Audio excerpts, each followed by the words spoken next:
What's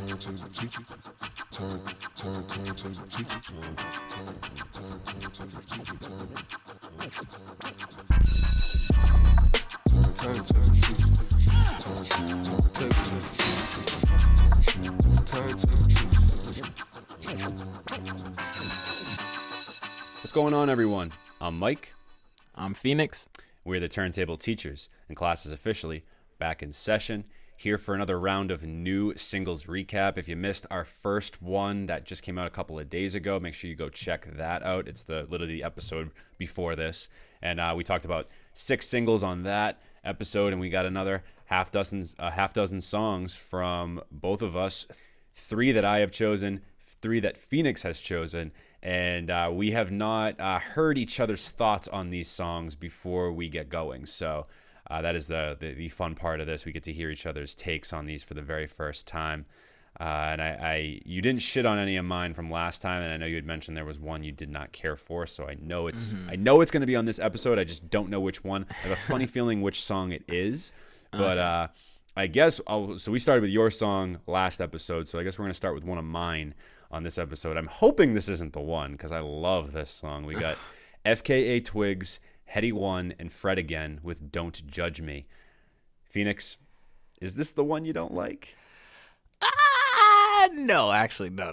Oh, It's okay. Let me walk that back a little bit. Let me walk that back. It's this is definitely one of the ones. I think you probably knew this beforehand while you're sending it to me, that this isn't necessarily something I listen to on my own. Well, neither is Post Shiesty for me. So there you go. Right, exactly. And that's why I was glad. And that's why I definitely was trying to be open-minded about it. I'm not going to be as harsh as you were about Mr. Shiesty. You feel me?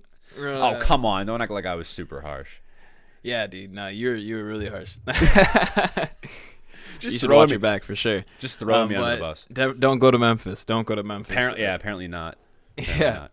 But I gotta say, this song was different for me. I've heard FKA Twigs music before though, and she definitely has, kind of like a cool, angelic, spacey kind of vibe.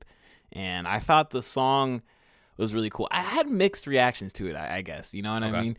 The Twigs vocals, I thought they were cool, and then correct me if I'm wrong, the beat gets a little dancey or a little upbeat almost halfway through her. And then there's the Headie One feature, which I'm actually familiar with Headie One only because of Drake's Instagram, Champagne Poppy. You feel me? Like, he had put up, and I'm assuming they're friends, or maybe he's just a fan of it. We know Drake has like a lot of ties to UK kind of drill music and British rappers. Mm-hmm. So I saw him post Headie One stuff, and I had listened to like a project he had put out, and I listened to it and thought it was cool. But as it goes for most UK music, in my opinion, it didn't really keep me hooked or anything, and it was kind of left a lot to be desired. And then I'll say though, Headie One's verse on this, Headie kind of went hard. He did. Headie kind of went hard, and that's also where I had the mixed feeling about the songs, because like it has like the Twigs kind of on the intro of it, and the sonically I thought, and with like kind of what I know about Twigs, I thought it was gonna go into a different direction. Definitely switches the vibe up, and then the verse is like really freaking woke. Like, it's really talking about a lot of dark stuff, and or not even necessarily dark, but serious kind of conscious stuff. I think I was surprised by that, because I don't really look at UK rappers as the lyricists, you know what I mean? And I think it's also interesting to hear him talk about police brutality and like his struggle as a black man being in England, you know what I mean? Just because it's that's just such a different perspective than what we usually hear about it from people in the United States, obviously. But I was pleasantly surprised with his feature. I was pleasantly surprised, and then that kind of took the song up for me. I will say one thing that kind of rubbed me the wrong way, which is, this is such a small nitpicky thing, is in his feature, in his verse, he has something where he's like, he has this one bar, and again, this is nitpicky, but he has this one bar that's like, he's going on this thing saying like, we gotta change, we gotta do better, right? And you can hear him clearly, crispy, and like, oh, he kind of has that cool, dark, melodic voice. And then he has this one line that, as I was reading, I was like, wait, why did he do this? He has this one line that's like, let him know that it's a bad thing to be racist or something. And like, let him, I can go and find it specifically. I don't have the song saved because I'm not gonna lie, I saved it and then I deleted it because I don't know if I'm gonna go back and listen to it. You know what I mean? Damn. All right, but I was pleasantly surprised though, so that's why like this isn't the one that I was like, yeah, this isn't for me. And I think you could probably tell which one it is. Now, process of elimination. Now I know. Which yeah, one's gonna exactly. Be. But I was surprised with Headie's verse that I did like a lot. First, I was going to say, be careful when you're talking about UK artists, especially my boy Slow Tie, who just dropped an amazing project that I really enjoy, that I almost put on this, but chose to maybe do it for a different time. But yeah, be careful because I actually like Slow Tie a lot. I actually like Slow Tie. I don't listen to him or follow him, but I like Slow Tie's. You know, he has unique energy. You feel me? He's awesome. Plus, I really dig his stuff. We have the mutual friend Taha, and like that's a big artist for him. Oh, he loves him. Yeah. Opened my eyes more to that. And then Slow Tie had a sick feature on the Amine album. But this isn't about Slow Tie. It's about Headie One. It's about Headie One, and that's what I'm saying. It's not me generalizing all of UK music, you know what I mean? It's not usually my bag, but good music is good music. But so here it is, right? So he's talking, it's no more betrayal. We need permanent changes. Good. So we can move forward without turning back pages.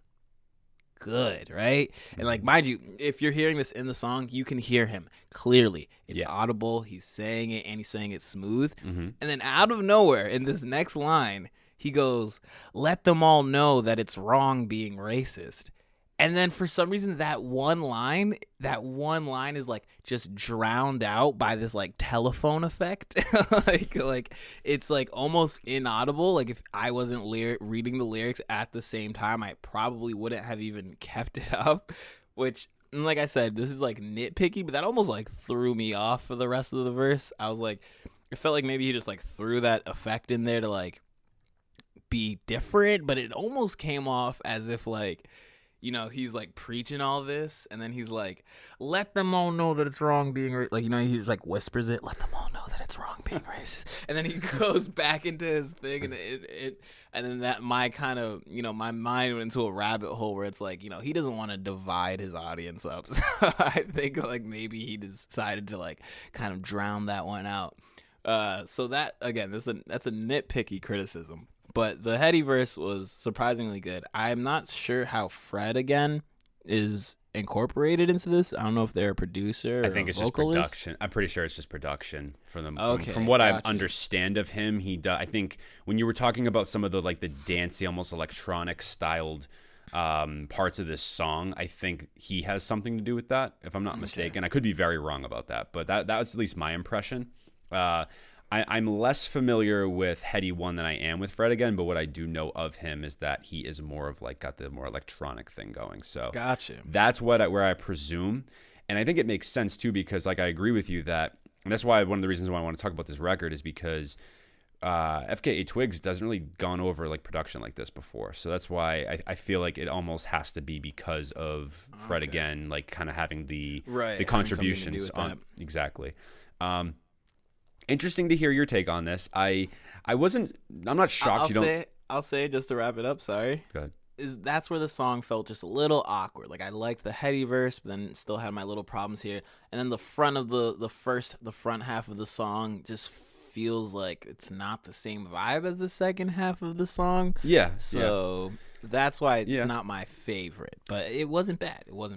I kind of liked that aspect of it, believe it or not. I liked the build to it eventually, and how it almost felt like it was a completely different dynamic to this song. You know what I mean? When Headie One comes in and when it gets a little bit more heightened and a little more upbeat, I guess. Because it did sound like originally like a FKA Twigs song, like right off the jump, right at the first maybe minute and a half.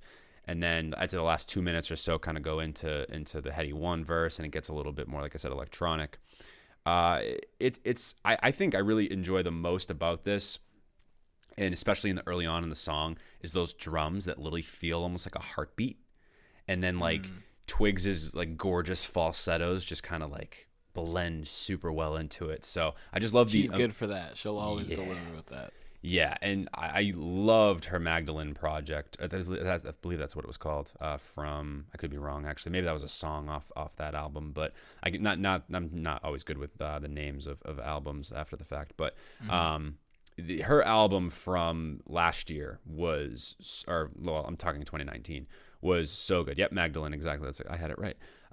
Loved that project, and that was really as usual, Mike. You you usually get things right, am I right? Oh, thank you. But either way, I just love the emotion and sort of the passion that she puts into the song, and she does it often. Like that's sort of her thing, like with the beautiful falsettos. And again, I love the warped vocal effects from her too. I agree with you on that. And it was interesting. I did write down the line "make changes without turning back pages." I thought that was like very. Really? Yeah, that was a good line. It was a great line. And That was my stuck out to thing. me. That was my thing, Mike. Is that I was in that verse. He got me, and again, I was pleasantly surprised because he got me. And then that line came up, and then for some reason he just lost me with that. And like, of course, it's wrong to be racist. You know what I mean? That feels like a very obvious statement, right?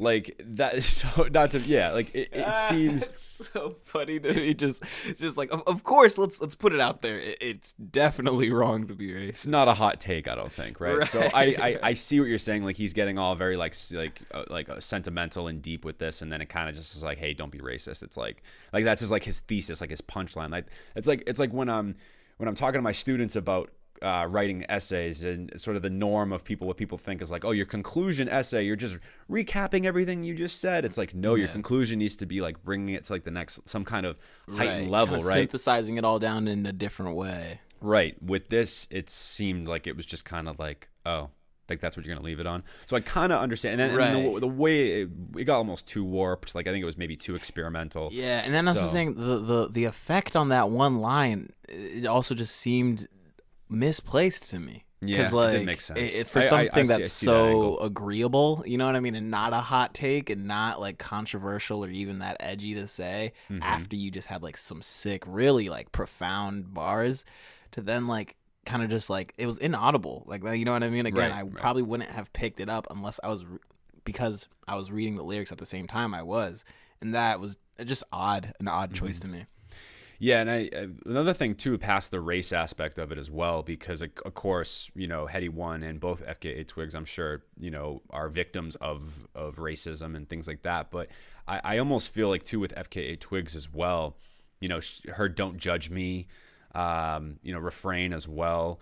I almost feel like she gets stereotyped as being kind of like wacky and weird, and like people like just artistically speaking, I'm not even talking from like a personal standpoint. Like I think when people listen to FKA Twigs, or like initially they might think like, oh, there's not much deeper to her than just like, you know, her kind of experimental, like, you know, warped vocals and falsetto tones and things like that. But she, when you really get down to nitty gritty, it's like, it's that don't judge a book by its cover thing. Kind of like what I did with Freddie Gibbs and Schoolboy Q, right? On that, on our last new singles recap episode that came out obviously a couple days ago. But in all kind of encapsulating this, I definitely thought the message was really brilliant, and overall, and I thought that the song was very like, just, I don't know, it was very touching, very beautiful. I agree with you in the sense that it's not a song I'm going to listen to like all of the time. Like it's not going to be like a nonstop like replay thing, but it's like a more of a certain setting for me. But it's a song I'm definitely going to come back to a ton, and I thought it was worth talking about, especially on especially with the police brutality aspect of it from a black man from the UK, right? Because again, like you had mentioned this already, but that, you know, we oftentimes, being in America, we look at it from the American perspective, and we don't really necessarily think about it from, you know, the UK perspective. And I don't know if it dawns on me a little bit if he's referring to it from the American side of things, or if he's also talking about it from how it happened, like if it's prevalent in Europe. I assumed that I assumed it was from his perspective, and that maybe that Right. That's just interesting that you say that, right? Because I also assumed that was coming from his perspective. Maybe he was just speaking for From like an Americans, observation, writing from yeah. that kind of place. Yeah. Yeah, it's interesting. Yeah, it's something I haven't been able to quite grasp on where that lies. But either way, it's a conversation, and I'm glad that like, other countries and just other people, places in the world are talking about it, right? So I definitely appreciate that from this song, and definitely one of the more powerful and moving songs I think from the 12 that were over the 2 episodes, for me personally. On a completely different note, would love to hear about your next song here, which I definitely have a lot to say about.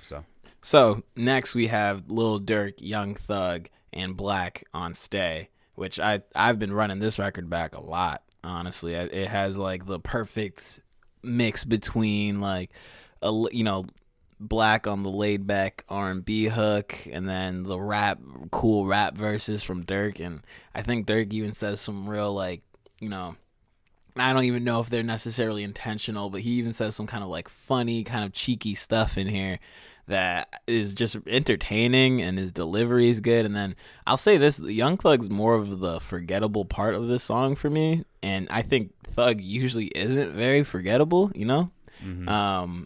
But whether he stood out or not, he complimented the song very, very well. Fair point. He definitely complimented it well. Yeah, and I even have seen the music video for this, and the music video is pretty sick, and kind of just has that cool. For me, I think it's a really, really good example of like one of those dark, moody, but like smooth rap songs. Smooth was the word that I had used a lot when I was kind of doing my notes for this song, and I definitely want to note that it's I love the melodic and melancholy piano chords on this. I feel like it's very much in the bag of like Black, but a little less so than Young Thug and Durk. So I really appreciated.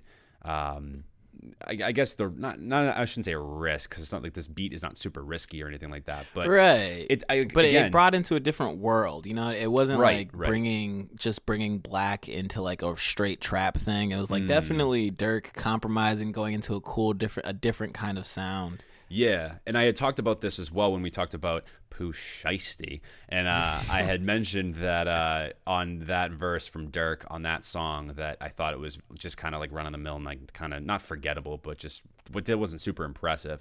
Opposite though, I thought on this song his vocal range surprised me. I was almost like, is this Durk? Like I was like confused for a while, and I really liked his versatility on this song for sure. So, I think for a long time, again, I feel this more recently. I've come around on Durk, but I feel as though that early on, I kind of put him in a little bit of like this like drill box, right? Like with the little Bibbies and G Herbos of the world, and really haven't given him enough credit for his versatility. So I will say that about this song. Well, he's having a second wave. He's having a second wave, and I think his second wave is what's showing us that he's versatile. Because if you had known of Durk beforehand, like you're saying, with Lil Bibby, and during that whole Chicago drill movement with Chief Keef too, he was one of the guys at the forefront. Chief Keef, Lil Durk, Bibby, and then even right when G Herbo was coming around, like those are some of the guys, just to name a few, that were really at the forefront of the drill movement in Chicago. So he had his run already, and I think he honestly wasn't as good as making music as he is now, which is why he's showcasing so much versatility. Mm-hmm. And it's also just nice to see. It's, you know what I mean, as like him being a familiar face, and thinking that, at one point we definitely all could have just written him off as like washed. Definitely. Now he's kind of revitalized himself, his sound, and I think he has more to pick from. Sorry, but this is your review of it. No, it's for both of them, but I want to hear yours on your own songs too, and vice versa with mine. But no, I just thought that was like the thing that stood out to me the most about this song. It's really solid. I don't think it's anything to like write home about. I'm not like head over heels about it, but I definitely like it. How much I will replay it remains to be seen. I thought Black's voice in on the hook was recognizable, and kind of this beat worked perfectly for him more or less than the other two. And yeah, Thug, I was looking for more of like the rangy kind of wacky out there vocals from him, right? To kind of give it a little bit different contrast. But again, his delivery was very smooth, and it was almost kind of, he took a step back energy wise, right? He kind of took it down a notch. I don't know if that was intentional to maybe try to fit the mood of the song. I think that probably would be it, but you know, he doesn't add like what I typically would think Young Thug would add, right? I agree. So not to say it was bad, but I did expect kind of like what we were talking about with the underwhelming Joey badass verse. That's how I feel. I sit with that. It wasn't bad because these are really great artists, but you'd think maybe you would have heard a little bit more. That was really where I lied with the song was Young Thug. I was really kind of waiting for him to kind of change something about the trajectory of this song, and he didn't really do that. That, I guess, is the one critique I will have about this song, is that it's a little flat. And I think if Thug had, and I put it this way, I think if it wasn't for Durk's, a little bit of like a Durk stepping out of his comfort zone, this song would have felt even flatter. So big props to Durk for kind of holding this song together, I felt like. But overall, it's not like, out of the 6 that you provided to me, I would say it's in that middle ground there. It's not like my favorite.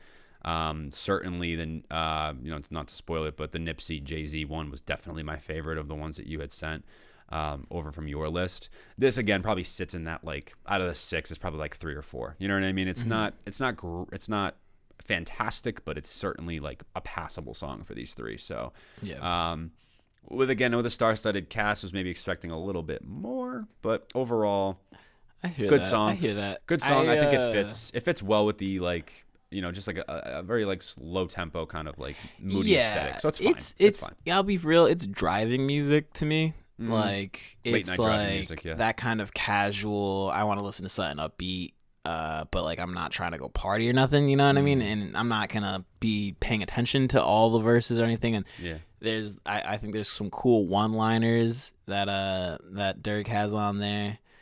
He's like, especially towards the end of his verse, he starts talking about how he knows like all his friends have been with this girl already. He's like, and I know that Metro fucked, and I know that nothing fucked, but I'ma still show you love. You know what I mean? And I think like that, it had some character there, you know. So it's a fun song, definitely. You know, I didn't expect it to be anything that like you'd be like, oh, can't wait to sink my teeth into this verse and break this whole thing down.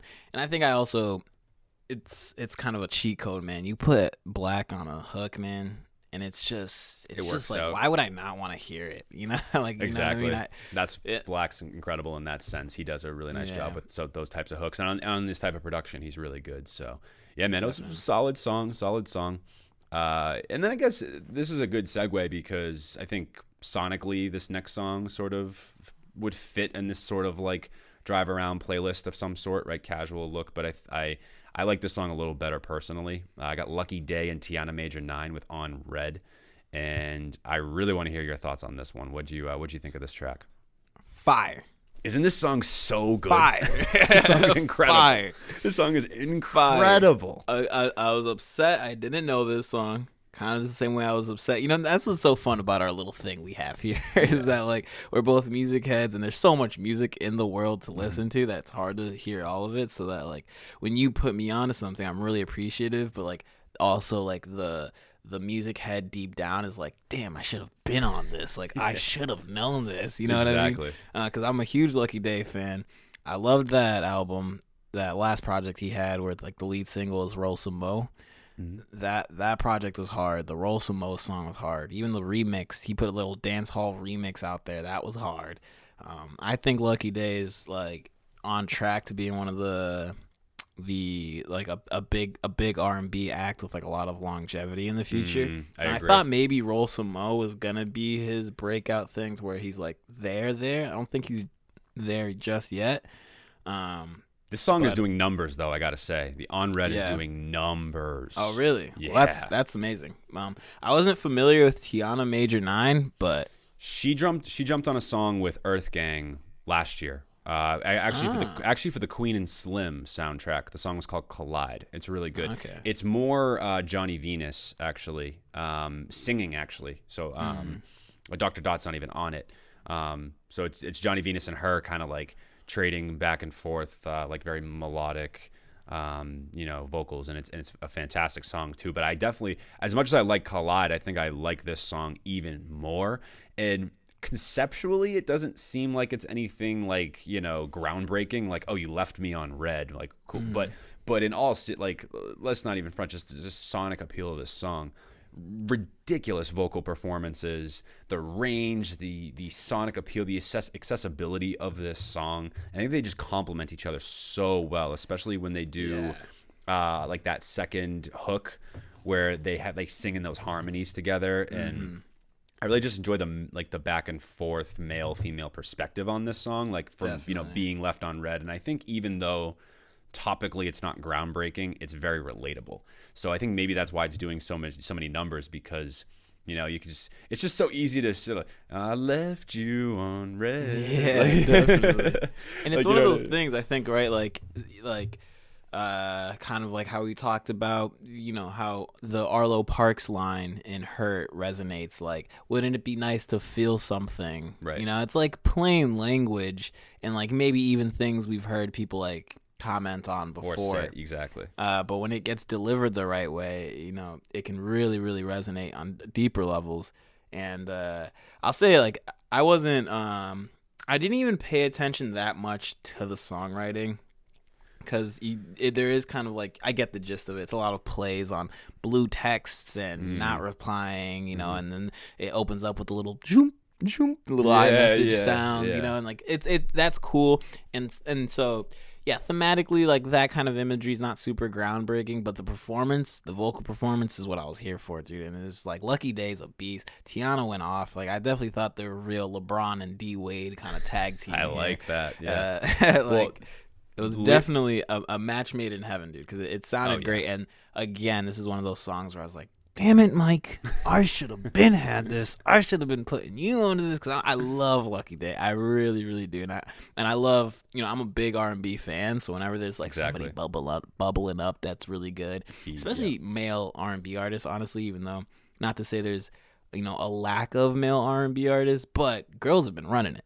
Girls have been killing it, you know what I mean? And which I love. It's amazing. But so when there's a cool R&B guy that's coming up, and he doesn't, he's not just like regular, degular, trying to be womanizer kind of thing. He's really talking that talk. Like, that's what really gets me amped up. So I'm hyped to see what he does in the future, dude. And I'm glad you put me onto this one, because I'm definitely gonna be replaying this one a lot. Yeah. This one's on repeat for sure. And but just like you were saying, like, I mean, it just even goes back to one of our previous episodes when we did the Jasmine Sullivan album review, and we were talking about her and Jasmine and Ari Lennox, and how much they're just kind of like, kind of running shit as it so seems in the R&B. And again, there's R&B scene. There's clearly a lot of other artists as well, but you're right. Like, I feel like in R&B right now, you have guys like Daniel Caesar, you have a Lucky Daye, my right? guy. I love Daniel Caesar. And I was gonna mention him earlier. When Daniel Caesar was kind of bubbling up, I thought Lucky Daye was gonna be the next guy to kind of bubble up right along. I think Daniel Caesar's kind of put himself in that space now. Yeah, after Case Study, like, I think he's solidified now. I think Lucky Daye's still trying to creep up there, but he's getting there. They feel like they're in the same kind of class. Yeah, Lucky Daye's been around. Yeah, and he's climbing, man. And I will say this, to one of your points about not paying attention as much to the lyricism, there was one line here, because you know me, I love my puns. I thought this was a really awesome line from Tiana Major 9. It stuck out to me when she says, I'm so headstrong, it will be your lucky day if I answer. I was like, oh, yeah, like that. I heard that one. That's funny. Funny you pointed that one out, because that's actually one of the ones that I was like, I thought was such an obvious pun that I was like, okay, it's not about the words. Exactly. No, it's great. But Mike's like, nah, I dig it. I dig it. The attention to detail. Puns. I do. And I think this song fits perfectly for you and I, because we often leave each other on red. So that's a fact.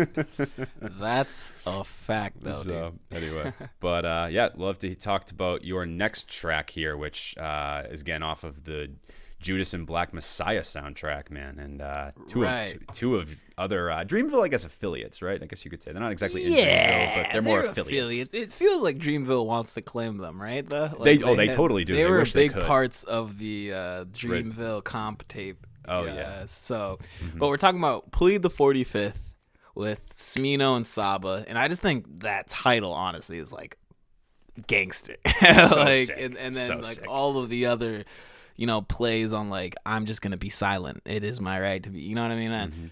And, this one I thought Saba really showed out, and Smino really showed out, and I love when they come together. And usually they also come together with no name. It was just them two at this point. Yep. But even especially with kind of the backdrop of Judas and the Black Messiah, I was really, really just like intrigued by this track. So I'm open. I'm hyped to hear what you think about it. So when I think Smino and Saba together, I certainly think that they work off of each other so well, and also because they bring such different things to the table. Like, I thought Saba lyrically was a little stronger as a artist on this song, but Smino really opened up with that energy, and his cadences always, I think, engage me very much so. And I've seen Smino live, actually.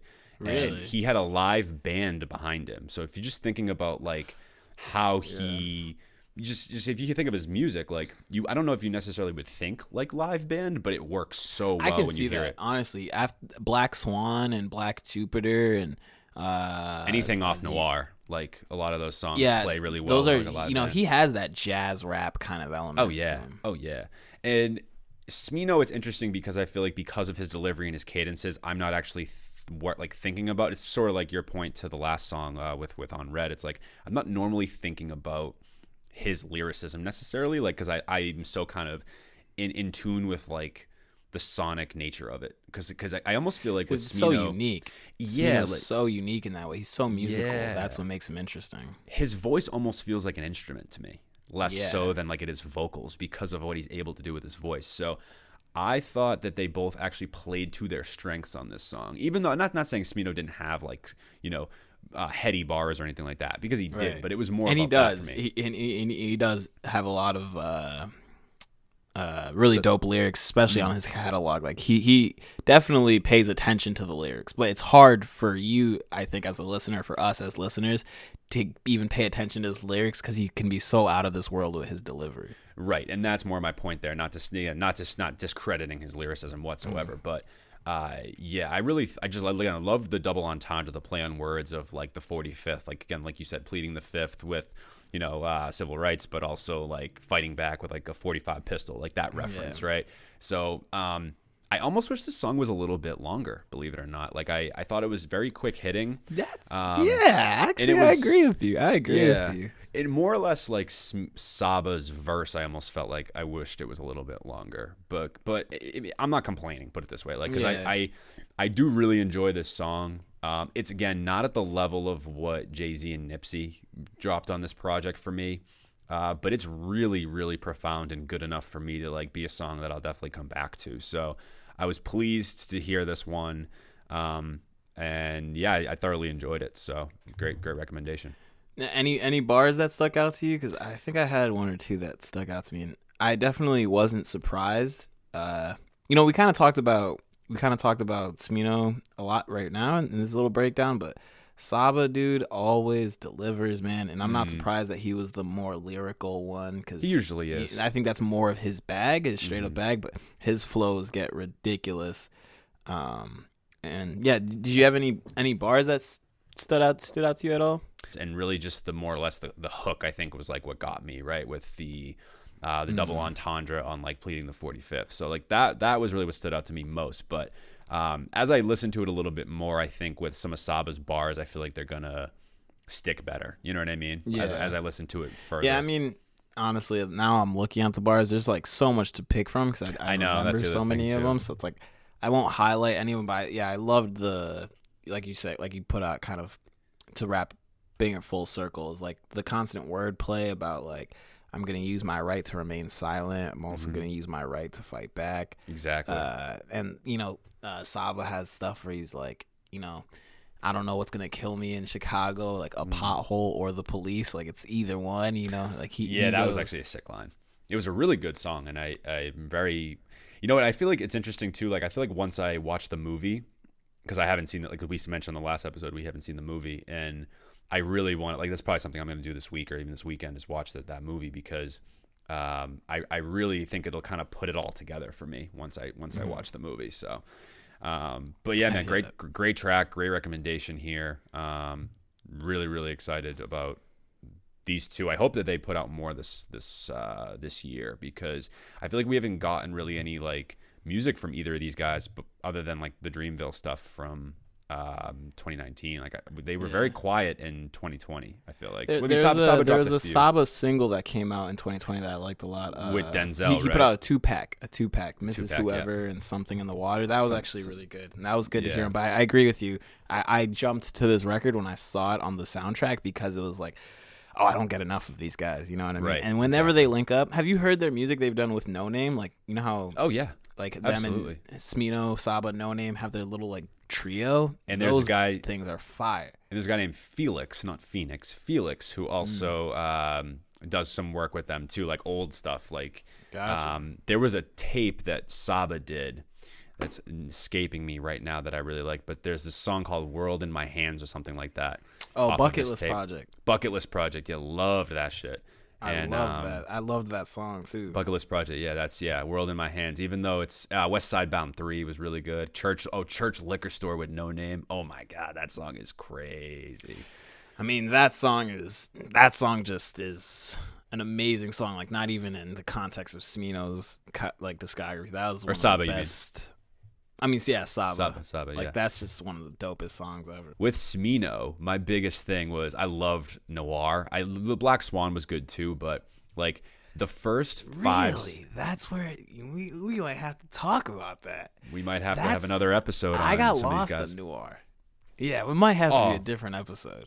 The first 5 songs on Noir are incredible to me. Like Clink, really? Tequila, LMF, Tequila Mockingbird, Spins. Oh my goodness, bro, this shit's incredible. All right, let's another episode probably. Not to get to, because I'm just saying, Black Swan, Netflix and Duce, Wild Irish Roses. All right, I get it.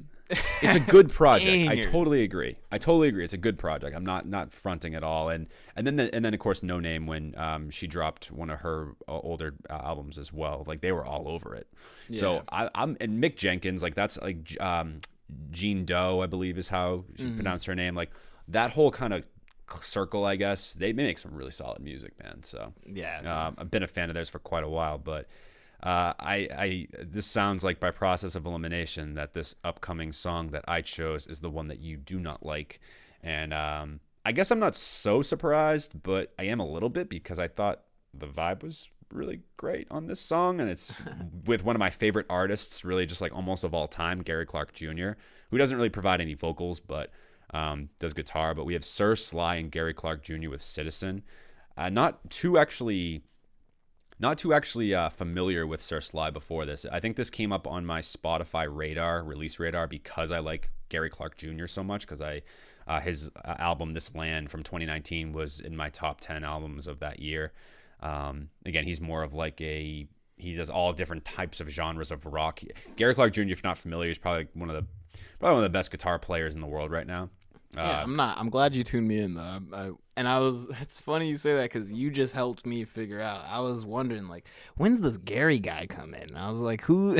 I'm like waiting for his voice, or like somebody else's voice. So what I would suggest is, even if you didn't like this song, whether it's you or whoever's listening, go listen to This Land, because I think it'll give you a better perspective of Gary Clark Jr. as an artist. And I've seen him live before, and he is absolutely phenomenal. Like guitar and songwriter, kind of like John Mayer? Yes, but he's more like different types of rock. Like, he does like psychedelic rock. He'll do like surf rock. He'll do like hip hop esque rock, jazz rock. Like, he has it all, alternative. Like, he really has. And it's crazy, because how many different styles of guitar playing and like genres that he can do. But in addition, when you go see his shows, he like has different guitars for like different styles of songs. So like he'll put down a guitar and he'll pick up a different one, and it's like it's crazy. This is the metal one, or like this is the acoustic one, or this is the solo. This is he's amazing. Really go check him out. But I'm curious to hear what fell flat for you, or what you didn't care about with this song, Citizen. Yeah. Okay, so I've listened to this a couple times, and I think maybe I could listen to it more. I'm always somebody who's like a proponent of like letting music sit and letting it marinate and giving and listening to it in different contexts and finding the right context. You know, sometimes not all songs are applicable in lots of different scenarios, and this is just my plea to tell you I didn't like the song that much. But You're a hater. He hates Gary Clark Jr. and Sir Sly. Everyone, bash him in the comments. Hey, come at me, Sir Sly fans. Come at me. We need the engagement. But I don't think they're as ruthless as Taylor Swift fans, but either way. Yeah, or on TikTok. I don't think they're scouring the internet for anything. But the song was, and it's not bad. It's just the only one on the list where, actually, you know what? I'm capping right now. I'm really capping because the FKA Twigs one left me with more of a like, oh, that was cool, but I'm not going to listen to this. Where this was like, I just forgot it was on. Like, I kind of just like, no, it's just forgettable in that way, you know, and not even that I particularly dislike it. I forgot what is on. And then so what I did, you know, and what any good music critic would do is go listen to the song while reading the lyrics. That made it more redeemable for me. I thought, you know, the lyrics are cool because I was able to really, you know, kind of grasp the whole like. And I think what the song is like, it seems to be a play on like whether or not you're going to be a good citizen and like keep your mouth shut, because it seems like sometimes like the government or the world wants you to just like keep your mouth shut and not have any kind of, you know, we'll just say like problematic thoughts or, you know, just to speak out. And, you know, there's cool like the references where I think he's commenting on racism and these white lies are sign of the times, and he talks about white pride, and I think he's clearly coming from a point where he's like, I'm not going to just go along with all this stuff, you know what I mean? I'm not going to just shut up and be a good citizen, which is cool. That was cool. It just ain't hitting for me like that, you know what I mean? And it's just like, it was one of those things where I was like, you know, I could add this to my playlist just to seem like I have a very broad music taste. Like, but I would be front. I would just, you know, like something like the FKA Twigs song is like not something I would listen to, but more in my realm. Okay. You know, where this is something I would not listen to, and it's also not really in my realm. So I don't know, it just didn't stick with me, even though I don't want to discourage you from sending me more songs like this, because I'm always open-minded and interested in like listening and hearing it out, and you know, I also, as an artist myself, a big fan of songwriting and good lyrics, so I can say that like I like the premise of the song, but in terms of like the sound, I don't know, just not for me. You feel me? Okay, that's valid. I'm okay with that. I was actually expecting a lot worse. I was expecting you were going to be like kind of like put off by some of like the religious undertones and sort of not even and things like that. Like, and not that I'm religious myself. I get it. You know what I mean? Like I when you hear the song mixed with the content of it, like I get why it sounds like that, or like I feel like I can envision the type of people that would enjoy this. You know what I mean? Yeah, and like, listen, I mean, I'm not like a religious person or anything like that. I'm more spiritual than anything, but definitely not religious. But in terms of like just the aesthetic and just like the way this song makes me feel, like almost like the meditative section of it, it's almost interesting. Like I sort of get very like lost in the like atmospheric and nostalgic sort of tones that this song has, and like so the instrumental, and I think, you know, maybe if Gary Clark Jr.'s name's not slapped on it, I don't love this song as much. Maybe that is part of it. Maybe I'm a little bit biased. Right. However, I love music like this though, that you can't really like have a set genre on it, because you know you do have the really cool like Gary Clark Jr. guitar licks that are really phenomenal, and I love them especially more as they come to the forefront really on like his guitar solo in the outro. But then there's like some like electronic synths kind of build in towards the end, and I love like the violins and like the wind flutes and the melancholy pianos and keys that are just blended all super nicely. So I see your point about this song being a little bit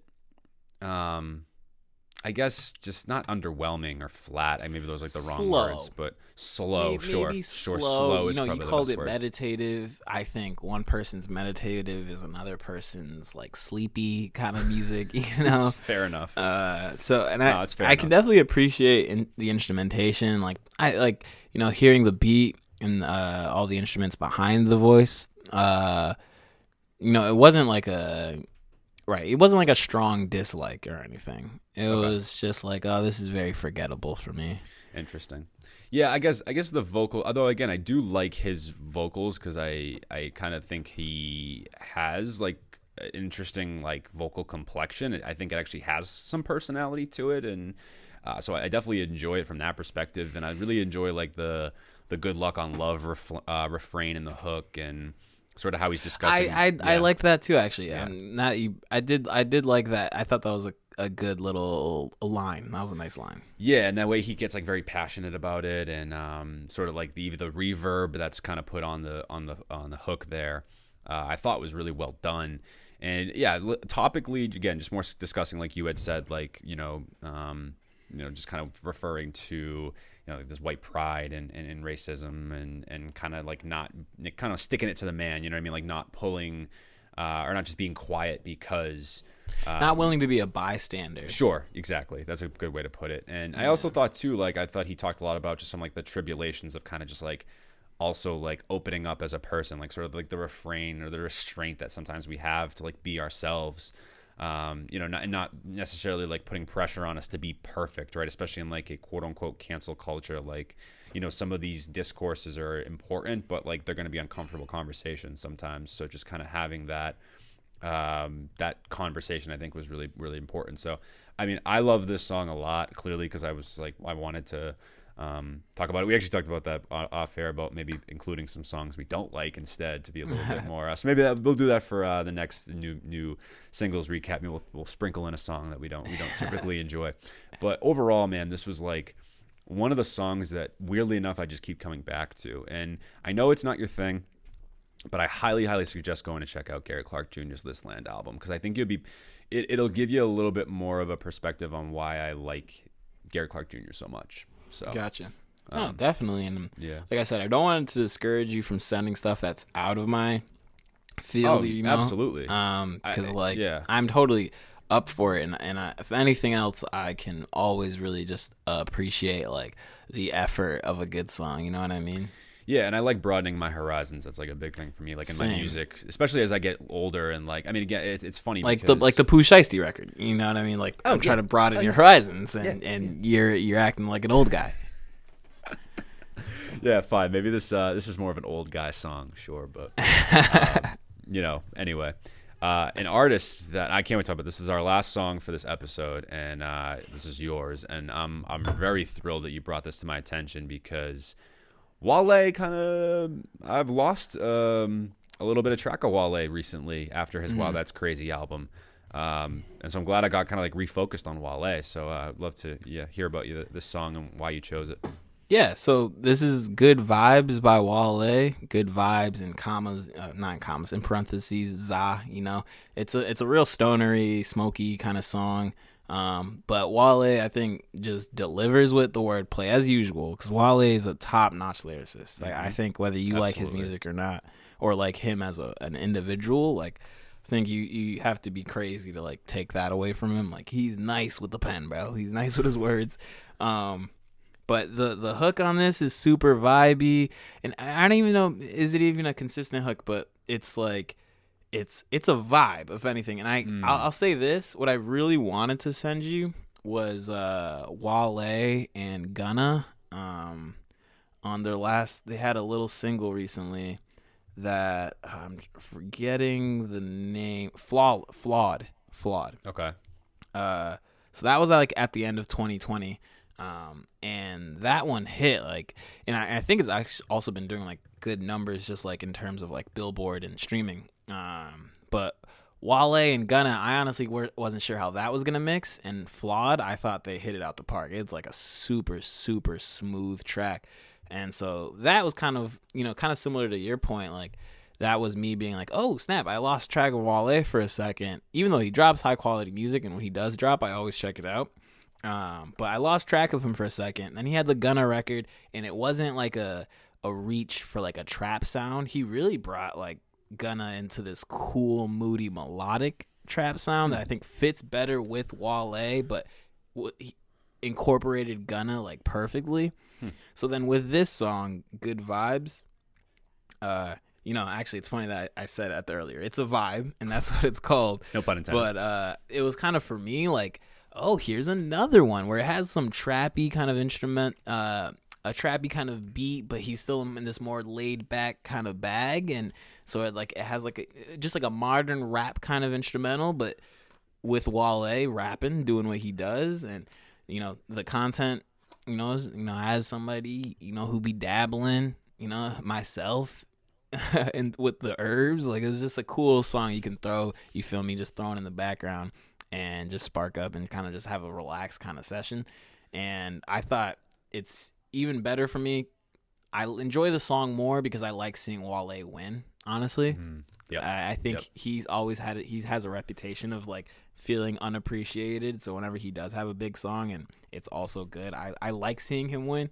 So when I heard this song, it was another kind of just reinforced that, like, Wale's still making good music. He's in his prime still, and I think he has space to continue to just grow and grow and grow. So that's why it was such a pleasant surprise to hear that. It might have added to my enjoyment more. Interesting. So for me with Wale, sort of similar. I've always liked Wale, but never been like a super Wale stan.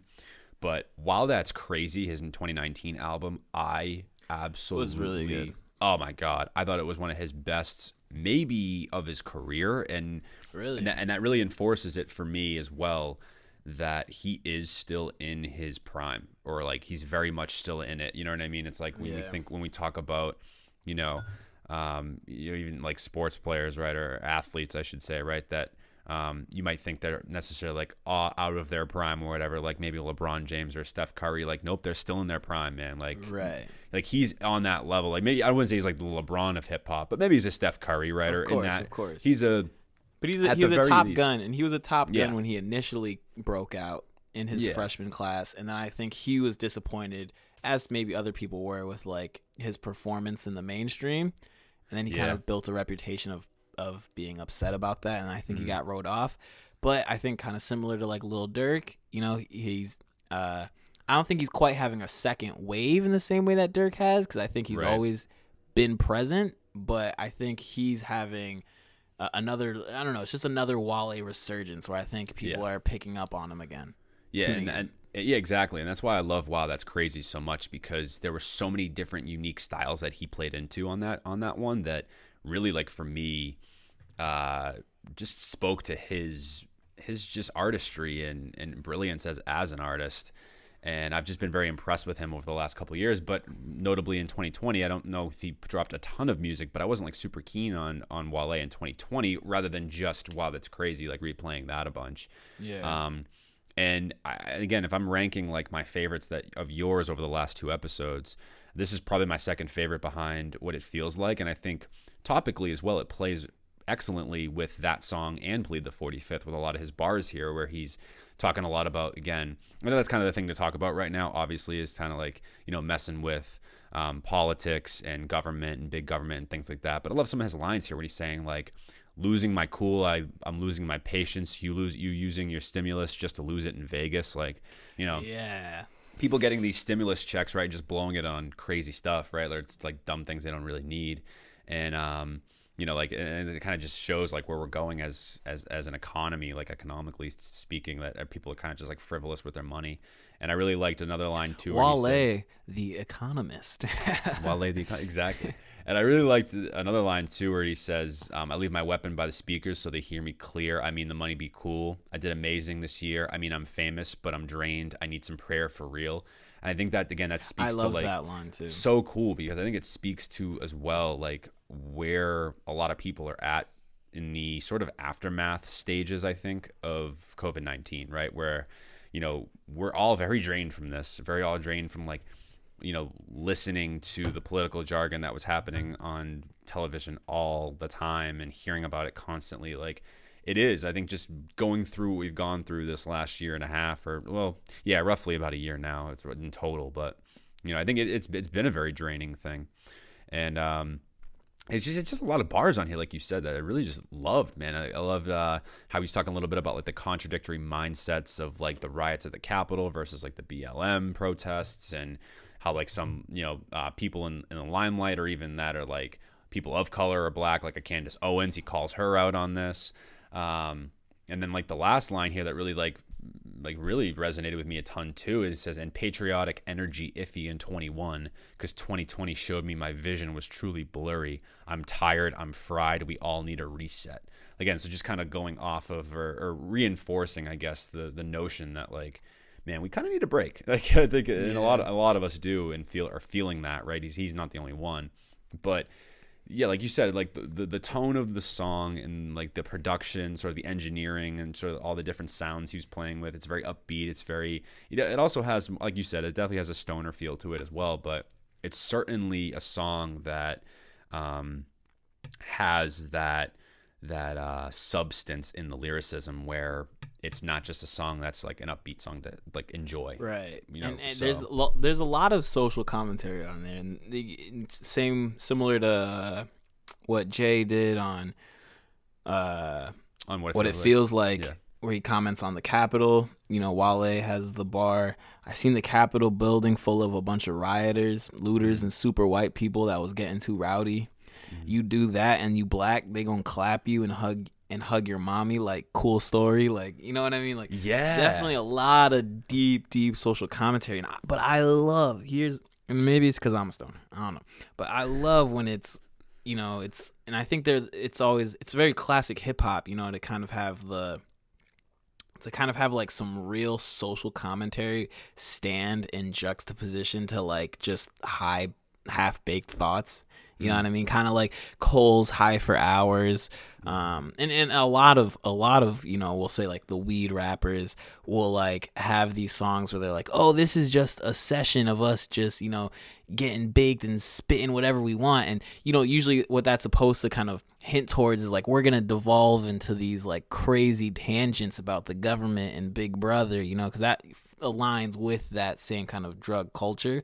So I love it when it's like bars, commentary, and then it's like, ooh, we get back, put that Zaza in the sky, you know what I mean? Put the Zaza on the raw, I'm feeling fly, put it back in the sky, Zaza in the sky, and then it's like, boom, we're back into having bars, but then it's like, yo, just relax, man, and just puff, because that's all we can do, I'm drained, I need a reset. Yeah, no, I love that juxtaposition as well, and I think Wale does a really nice job on the song as a whole, just really kind of painting that picture and the imagery and all of that. So yeah, big shout out to Wale, man. I love this song a ton, and I'm glad. This one had another like as you had mentioned with like a Lucky Day. It skated by me a little bit. I wasn't on my Wale per se, and you sent me this, and I was like, oh, new Wale track. I haven't heard this, and I'm also a little annoyed that I hadn't heard it either, because again, yeah, man, after how much I loved Wow That's Crazy, you know what I mean, it was one of those things. Wow That's Crazy was good. I don't know if I'd call it his best project, but that's the one that had a couple dance hall cuts on it, right? Yeah. Oh yeah, no, that was cool, because he went to a lot of different sounds in for that. Sure. And I think it was, I think that project with the dance hall influence kind of feels dated to a degree, because that was like, that's right after and during like Drake's like dance hall kind of run, and then Sway Lee kind of with like big couple dance hall hits. So like people were reaching for that sound, I feel like, that year. But I definitely really loved that project too. So I'm glad you liked it. And I love the project About Nothing, the mixtape About Nothing, the album that was good About too. Nothing. That was good. Those too. are still so classic to me though. Like, I don't know if it, but it was definitely up there. It's high quality music nonetheless, all the time from Wale. Yeah, and even though it was like a dance hall aspect, like you said, on some of those songs, I almost felt like he took it like a completely like retro like sound on it, and kind of even like he reinvented it a little bit. Yeah. I hear that. I remember that being like, this is dance hall, but like Wale's putting like a different spin on it. He's not just like just gonna like, he's not just like mailing it in saying like I'm gonna sing a little bit and add a couple refrains here and there just to be dance hall-y, or I'm just gonna make it all about ass. He was still like having a cool twist on his cadence, and it was still rapping and then singing and a little singing bit. too. Yeah. So I was super impressed with everything that he's done, and it seems like he's on a good trajectory right now. And like in a good place in his career. When I agree with you, I think it could have gone pretty south pretty quickly had he not had dropped an album like that, and to an extent as well. Like the album about Nothing definitely did that for me as well, where it kind of got me back into Wale a little bit. But there was an album that I really didn't care for. I think it was Shine, actually. It was the one that was right after it. Oh, I remember that one. That I didn't care for. It was all right. I think he put that one pretty quickly. They're not super far. 2 years apart from album. So it goes 2015. 2 years apart? 2015 album About Nothing, Shine in 2017. Wow, that's crazy, in 2019. Oh, okay, gotcha. He's been pretty consistent with every 2 years from attention. I remember attention Shine too. That was about like his Yeah. daughter a lot. I think there was a lot of subject matter about him being a dad. But I gotta say, I love this. We're talking about good vibes. I love this song, and following the last single he had before this, I just think like he's kind of building some momentum for me. You know what I mean? I think you should go check out. I don't know if you've heard it, but Wale and Gunna. It's called Flawed. And it's more of like a clubby, trappy, kind of casual listen kind of song. It's definitely not like no commentary or anything, but the song is smooth. The song is just smooth, dude. I'll have to check it out, even though I'm not a big Gunna fan. I even with Wale on it, that might kind of help it out a little bit potentially. So, but hey man, we talked about a lot of great music in these 2 episodes, and I can't wait to talk about more. I'm sure we'll have plenty more to talk about as the year progresses. But hey, Definitely guys, got to do this more. Oh, this was a fun one. You guys will definitely let us know what you guys think of these episodes. Do you want to hear us talk more about just music reviews, or would you like to hear us talk about more like as terms like music culture and news or whatever? So I'm sure we'll try to mix in as much as we can. But leave us a comment. I mean, let us know what you think of our subject matter on these episodes, but also what you think of the songs. Like which songs do you like? Do you agree? What'd you like? What are you adding? What did you not care for? Is there anything also? It'd be kind of sick if we had a little thing where like we got songs suggested from us in the comments. It's hard to get people in the comments and engagements in there, but if there's anything you guys would like us to talk about or listen to, I think me and Mike would definitely be down for that. That would be cool. Maybe we'll do like a next time we do this, maybe like a fan selection where we get that actually sounds like a good idea. So I mean, we'll definitely make sure you guys follow us at Turntable Teachers for things like that. Like those are like posts that we'd probably put there as well. So if you're listening to this right now, whether you're on a podcast streaming service or YouTube, please make sure you subscribe. Again, it really helps us out a ton. If you're subscribed, if you enjoy the podcast, I mean, and then hit that bell. I know that's like a thing YouTubers say. That's a thing that YouTubers say, right? Right. So you get notified. He said, I know that's a thing. Let's hit the bell. Thing. Yeah, I'm not saying like a big YouTuber or more podcast here, but again, subscribe to our stuff. Follow us on Instagram at Turntable Teachers. That's where we kind of funnel like a lot of our, things, keeping up to date with our podcast. And then of course, head to our website, www.turntableteachers.com. Got a lot of like really great blogs on there that just dropped recently on some local artists as well.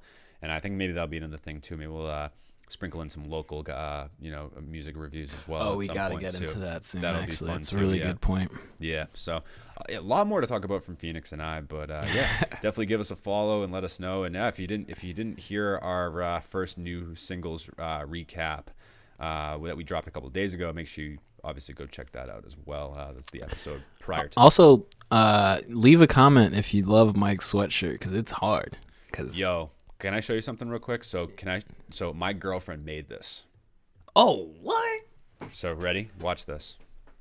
I think I got to take my headphones off for you to see it. Well, maybe not, actually. I'll leave them on.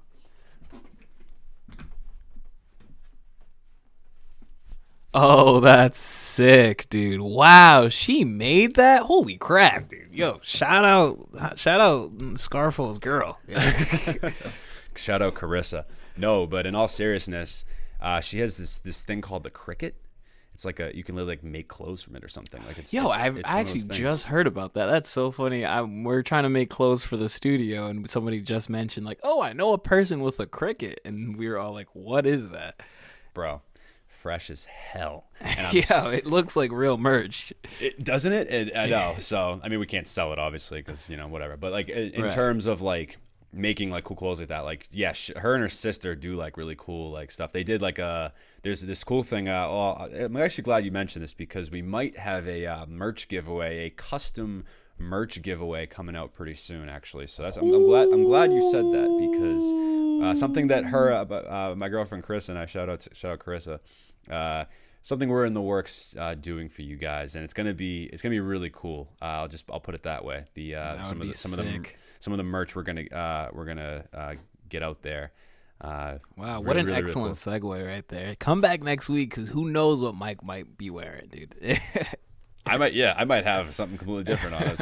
Yeah. So anyway, but guys, like, listen, thank you so much for being here on this episode with us, and follow us on all our socials for things like this, so that way you can get in on the conversation and also get in on all the awesome stuff we got going in 2021. Man, like get in with us before things start getting big. So because we're out of here soon, y'all. You guys want to get us in here? You guys want to get on it now? Get on it now. Because we're out of here soon, all right? Yes, and that includes all you local artists, all right? Before we start having to charge an arm and a leg for you to be on this show, you might want to, send in some stuff while it's free. Absolutely, yeah. Send in DMs, inquiries on any music that you want us to review or talk about. Like, we'd love to hear it, or at least get our ears to it. Maybe not exactly get it landed on the show, but it's possible. So you never know. So make sure you send us a DM and any inquiries, any local indie artists out there. Doesn't have to be from Massachusetts. You can be from anywhere. I'd love to hear your stuff. So make sure you send it in. But let's do it, man. We love music around here. I think we enjoy it to an extent. Just a little bit. Just a little bit. But we will be back again very soon. Stay tuned because we have some really incredible guests coming on the show as well for our guest speaker series, and you don't want to miss those. Like some heavy hitters especially from the Boston area that you don't want to miss. Hell yeah! So make sure you tune in for those, and that's it. That's all we got for today's episode. Thanks for tuning in. I am Mike. I'm Phoenix. We the Turntable Teachers, and class is officially dismissed.